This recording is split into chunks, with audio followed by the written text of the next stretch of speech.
Hello, and welcome to Leadership Trail Mix. June is when we celebrate Pride Month, and if you heard my intro episode, you already know that I am a gay man. What you maybe don't know is that my journey to be able to describe myself as such was long and challenging. For context, not only about my own journey, but about the world we live in, I'm typing these words on May 18th, 2024. I am sitting in my backyard in Denver. My husband Jim is taking care of our plants. Tomorrow is my birthday, but my thoughts are still on May 17th. And here's why. It was on May 17th, 1990, that the World Health Organization removed homosexuality from the list of mental disorders. I'm not sure if it was a coincidence, but it was also on May 17th, 14 years later, in 2004, that in Cambridge, in the state of Massachusetts, the first marriage certificate for a gay couple was issued. It took another 9 years for my country, Brazil, to follow suit and approve same-sex marriage in 2013. In short, it means that 34 years ago, if I said I am a gay man, I would be considered a person with a mental disorder and people would be trying to cure me. And had I met Jim more than 20 years ago, we would not be allowed to get legally married. Two changes that happened in my lifetime as a result of so much fight, so much resistance. So, there are three things I want to do today. First, I want to thank those who fought the fight so that I could be unapologetically and publicly me today. Secondly, I want to ask you, how many things that define who you are have historically been seen as a disease, a crime, or something you should be ashamed of? If the answer is none, what a privilege. Is there anything that defines who you are that you maybe need to be out and proud about, but for some reason you're not, and it still holds you back and prevents you from living freely and as your authentic self? I mentioned this number in a prior episode and I'll mention it again. I once heard that people who can't be their authentic self at work spend 30% of their energy holding the mask. Are you holding a mask? If you are not, what a privilege. If you are, I truly wish I could give you a hug right now. But since I can't, I want you to know that I'm thinking of you and wishing that your journey leads to a place where you can feel safe enough to let the mask down so that you can let the world see the real you. And just to be clear, I'm not trying to compare traumas or suffering or types of prejudice. What I am doing is taking a stance and hopefully reminding you why diversity, equity, inclusion, and belonging matters, and why we as leaders can't stop caring about it. That leads to the third thing I want to do today. I want to go personal and share a chapter of my journey of self-acceptance as a gay man with you, with one intent. Help us as leaders keep in mind that even though we don't know and actually don't need to know other people's journeys, all of us have one. And those who are part of historically marginalized groups can benefit from your allyship and support to feel safe to be themselves in the workplace, which for some might be the only place they can be their true self. If for any reason you don't want to hear my story, that's okay. We'll go back to the regular Leadership Trail Mix programming in episode 13. I hope to see you back.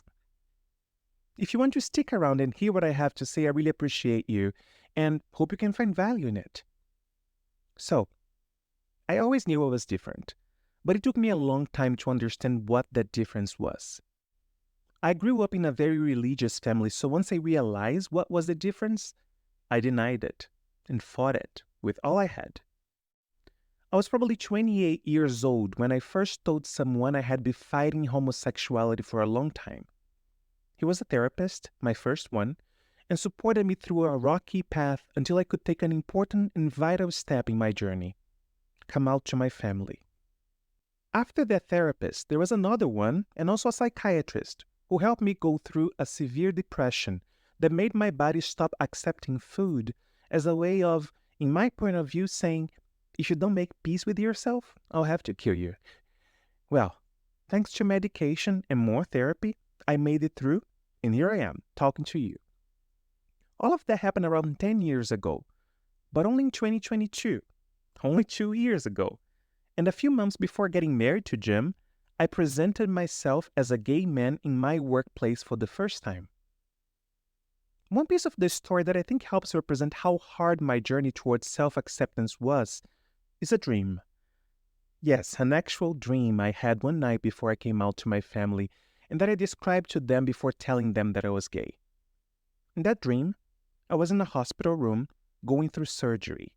I was facing down in a bed but could see all happening as if watching a movie as a third person, There was a doctor who opened my back and removed something that looked like a calcified stone from inside of me.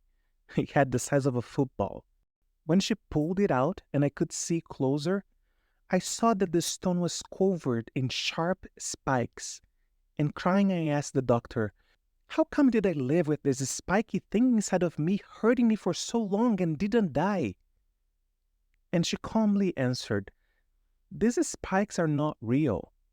And she started just popping, each of them, as you pop a bubble wrap. Then I woke up. And no, it was not that day that I came out to my family or made peace with myself. But yes, that dream was an important part of my journey that I think brings a metaphor for what it feels like to live as if you were not supposed to be who you are. The good news is I made peace with myself. Or as I told my sister, the war is over. But as I recently saw Deepa Parashutaman, former senior executive, author of the book The First, The Few, The Only, and founder of Rewrite, or Re.Write, she posted on LinkedIn, and here I quote, just because I carry it so well, doesn't mean it's not heavy. I come out every time I hold my husband's hand publicly and worry about our safety. I come out every time I say I'm a member of the LGBTQ community after stopping for a millisecond and worry if people will think less of me because of that. That's been my personal journey, and I honestly wonder if one day I won't have to come out anymore. I don't know. So I'm doing it today. And as we approach the end of this episode, I want to thank every person from my past, my present, and my future who have made space for me to feel loved just as I am. Thank you to my family and friends for maybe not fully understanding but still accepting me and loving me. Thank you to my former managers who connected with me at a personal level and created an environment where I felt safe to not hold the mask. Thank you to my gay friends who patiently showed this late bloom how to live with pride. Thank you to my husband, Jim, for being by my side and encouraging me to be unapologetically me. And thank you for listening. I hope my story inspires you to be an inclusive leader for those who you have the honor to lead, and an inclusive person for whoever you cross paths with.